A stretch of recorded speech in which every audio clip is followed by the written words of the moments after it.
আসসালামু আলাইকুম। জাপানিজ ভাষায় কিছু কমন প্রশ্ন ওয়ার্ড আছে যেগুলো আমরা জেনে রাখলে খুব সহজেই প্রশ্ন করতে পারবো এবং উত্তর দিতে পারবো ইনশাআল্লাহ।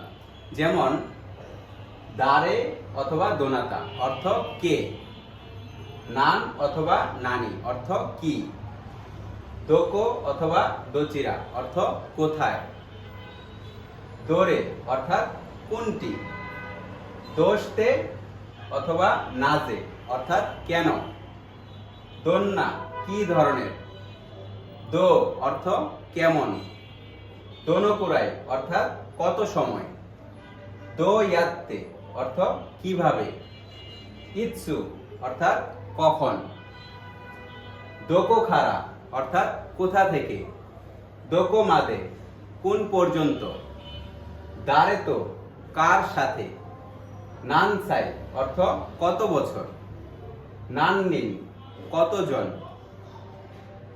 নানগাতসু অর্থাৎ কোন মাস, নানজি কয়টা বাজে, নানপুন কত মিনিট, নানকাই অর্থাৎ কতবার, ইকুৎসু অর্থ কয়টি।